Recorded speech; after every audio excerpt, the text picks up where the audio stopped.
অগণিত ধর্ষণ প্রকাশ পেয়েছে এবং যেগুলো প্রকাশ পায়নি সেগুলোরও আমরা বিচার চাই। আর কতগুলো আসিয়া প্রাণ হারালে এই বিচার ব্যবস্থার উন্নতি ঘটবে।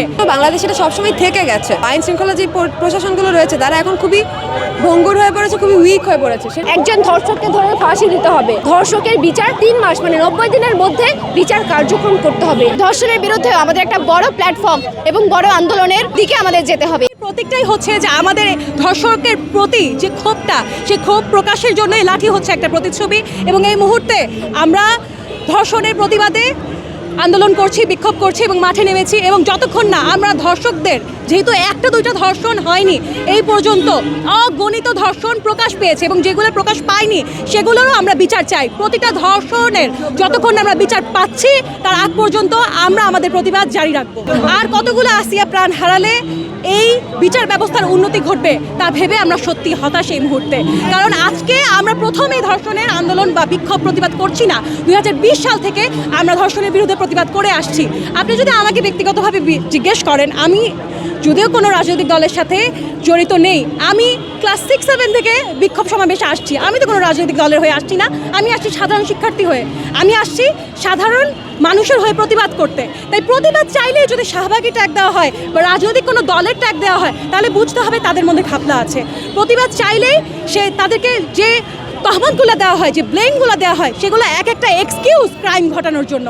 যদি ধর্ষণের বিরুদ্ধে কোনো এক্সকিউজ দাঁড় করানো হয়, সেটা যাই হোক, সেটা বুঝতে হবে যে এই ক্রাইমকে বৃদ্ধি করানোর একটা মাধ্যম। একই সঙ্গে বাংলাদেশের আইন যেটা দেখা যায়, মামলাগুলো হলে মানে আইন শৃঙ্খলা পরিস্থিতি কিংবা জুডিশিয়ারি সিস্টেম এগুলো এত ভঙ্গুর অবস্থায় আছে এবং এদের ক্ষমতা এত কম যে তারা সেই কাজগুলো করতে পারে না। ফলে এদের যে ক্ষমতাগুলো দরকার সেগুলো পাওয়া উচিত বলে আমি মনে করি। নানাবিধ কারণ আছে, বাড়ছে বলাটা খুবই কঠিন, বাড়ছে আমি বলবো না এখন। আমি যেটা বলবো, বাংলাদেশ এটা সবসময় থেকে গেছে। গত 15 বছর যে বিচারহীনতার সংস্কৃতি, সেটা যেমন এটার জন্য দায়ী, একই সঙ্গে আপনারা দেখবেন যে পুলিশ প্রশাসন সহ আইন শৃঙ্খলা যে প্রশাসনগুলো রয়েছে তারা এখন খুবই ভঙ্গুর হয়ে পড়েছে, খুবই উইক হয়ে পড়েছে। সেটাও একটা অন্যতম কারণ বলে আমি মনে করি। ধর্ষণ বাড়ছে কারণ হচ্ছে সুষ্ঠু বিচার নাই, আইনের কোনো বিচার নাই, আইনের কোনো প্রয়োগ নাই। যখন একটা দেশে আইন প্রয়োগ হবে না, আইনের কোনো সুষ্ঠু বিচার হবে না, তখন মানুষ তো আর মানুষ বিকারগ্রস্ত, মানসিক বিকারগ্রস্ত।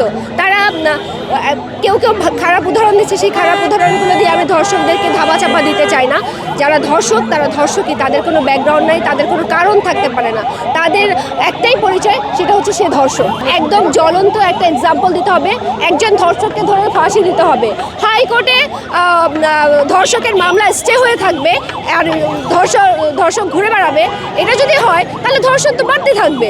আপনাকে হচ্ছে যত দ্রুত সম্ভব ধর্ষকের বিচার 3 মাস মানে 90 দিনের মধ্যে বিচার কার্যক্রম করতে হবে। এর মধ্যে কোনো কথা হবে না। এখানে যদি আপনি আরও কোনো কথা বলতে চান, ইনক্লুড করতে চান, তাহলে একজন ধর্ষক ছাড়া পেয়ে যাবে এবং তার সাহস বেড়ে যাবে, একটার পর একটা হতে থাকবে। সেখানে বয়স, গঠন, রং, ক্লাস কোনো কিছু সেখানে ম্যাটার করে না। দেখুন, ধর্ষণ এবং নিপীড়ন কেন হচ্ছে, এটার একটা মানে বড় কারণ হচ্ছে এখানে যে দিনের পর দিন যে ঘটনাগুলো ঘটছে, সেখানে আমরা দেখছি যে এটার আসলে মানে কোনো দৃষ্টান্তমূলক কোনো শাস্তি নেই। আমরা দেখলাম যে আমরা যদি পূর্বের দিকেও তাকাই, আওয়ামী লীগ শাসনামল বা তারও আগে যদি আমরা দেখি, তাহলে এখানে আমরা দেখি যে এখানে ইয়াসমিন হত্যার বিচার হয়নি, এখানে তনু হত্যার বিচার হয়নি।